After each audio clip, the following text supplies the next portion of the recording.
In this video, we're going to see what's going to happen if we connect a, a pure resistor in an AC source or in an AC circuit. So here is a simple circuit diagram. I have a 12 ohm resistor connected to a 120 volt 60 hertz AC system. Okay, how do I know this is AC system? First thing, the waveform, you're going to see a sinusoidal waveform inside. If it is a square, you will see square or rectangle or triangle, whatever it is. But our universal AC system uses sinusoidal waveform, so mostly you will see sinusoidal waveform.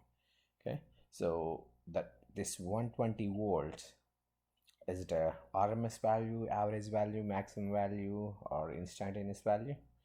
This must be RMS value. Okay, I clearly mentioned in the previous video.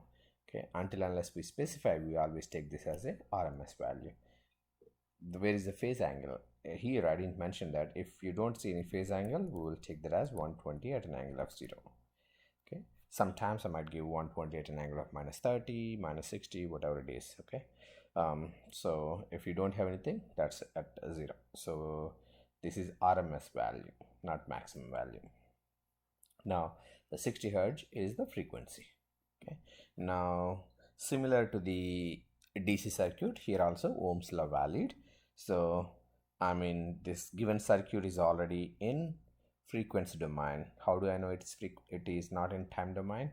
If it is time domain, you will end up having this waveform something like this, 170 sine 377 t plus 0 degrees. Okay, so it's just like V max sine omega t plus theta. So my theta here is 0 degrees, omega is 377. If omega is 377, that is 2 pi f, then frequency is 377 over 2 pi, you will end up with 60 hertz, close to approximately. Okay, that's 12 ohm. And resistance does not change for AC circuit or DC circuit. The property of resistor is it opposes flow of current. That's all. Now, once I have this frequency domain circuit, as I mentioned, this is a frequency domain circuit. Okay, my I in frequency domain, I always use the capital letters. In time domain, we have to use the small letters. I equal to V over R. V is nothing but 120, R is nothing but 12 ohms, so 10 amperes of current passing through it. Okay, that 10 ampere current is also RMS current. Now, what is the behavior of resistance? Resistor opposes flow of current. So resistor, it opposes flow of current. It does not oppose the change in current or change in voltage. So it is a time independent quantity. Resistor is a time independent quantity. It does not depend upon the time.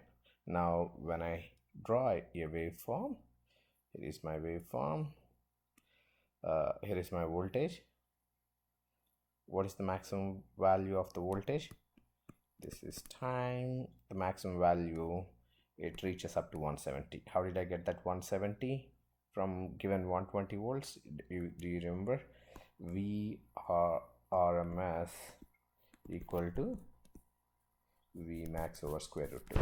Okay, we derived this in one of the previous video. Please go through it. Okay, so that's how I got the maximum value. So the maximum value here, this is 170 volts. Actually, it's 169 point something, but yeah, approximately you can take 170. Okay, now that's V of t. Now I of t. Okay, another important thing, it starts at 0 because the given angle is 0. What if I have minus 30? Minus 30 indicates it's going to start somewhere here after. Okay, the negative indicates something after 30 degrees. Okay, and if you have plus 30 or plus angle, it's going to start before 30 degrees, before 0, 30 degrees before 0. So it's going to start there. Okay, so minus, remember, always starts back, plus always starts in front of it. But here the current doesn't have any angle either, so my current waveform is going to be something like this. So this is I of t and the blue one is V of t. Okay, now every time it is hard to draw the waveforms like this, so instead of waveforms we simply represent with the vector diagram. Vector diagram is nothing but it is showing you the magnitudes of voltage and currents with angles. Okay, so here is a x-axis, y-axis. This is x-axis, y-axis. I have usually will use the RMS values for this. So I have V equal to 120 at an angle of 0. So here is my V.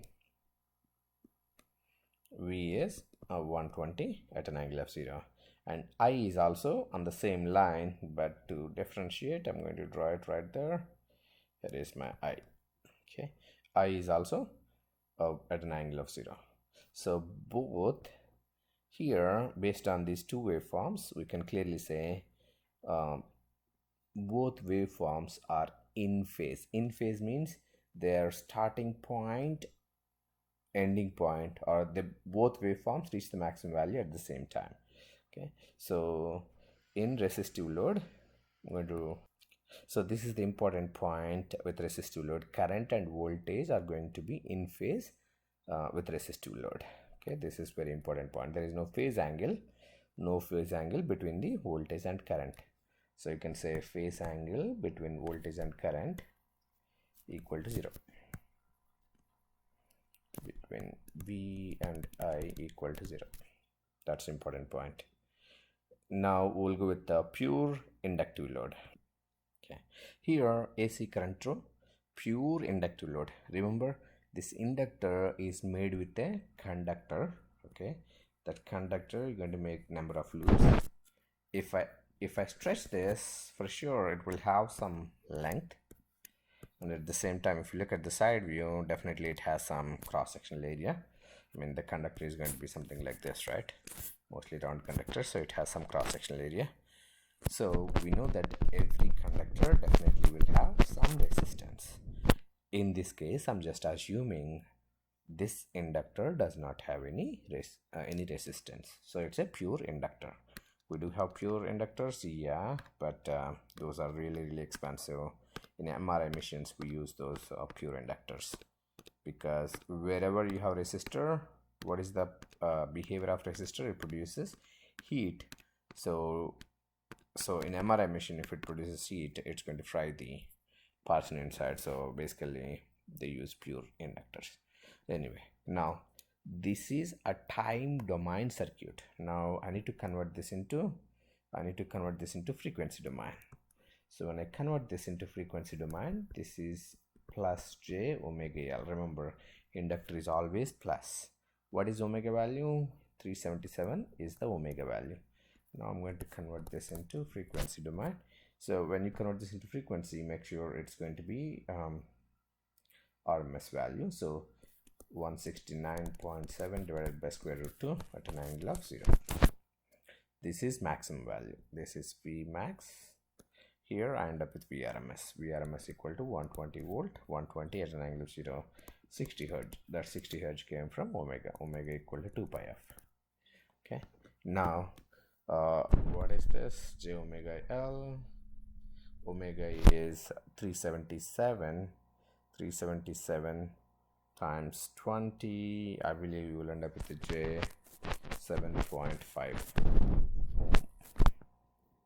Okay, that is in ohms. J 7.54. Remember this J 7.54. I can write this as 0 plus J 7.54. So this is rectangular format. When I convert this into polar format, it is 7.54 at an angle of 90 degrees. Okay, that's in polar format. Now, what is the current passing through this? I. Okay, in time domain, remember, always use the small letters with suffix t. Okay. So in time domain, always use time with suffix t, I of t, small letters with suffix t. Once you convert this into frequency domain, we can use the capital letters. Okay, so my I there, I equal to V over Z. In this case, Z is the impedance. I have JXL, so JXL equal to 120 divided by 7.54 at an angle of 90 degrees. Okay, so 120 divided by 7.54, I believe that's 15.9 at an angle of minus 90 degrees. Okay. That is the current in ampere. 15.9 at an angle of negative 90 degrees. Now if I draw the waveform, my waveform is going to be look like, usually we don't draw them, but I'm going to show you. Here is my voltage. Voltage is started at 0. The current is started after 90 degrees, minus 90. So minus 90 is going to be somewhere there. Here is my current waveform, I of t. Okay, here is I of t, this is V of t. Okay, this maximum value is 169.7. I think earlier I said it's 170, but the actual value is 169.7. Now here the current is 15.9 ampere. That's, oh sorry, that's an RMS value. To get the maximum value, you need to convert that into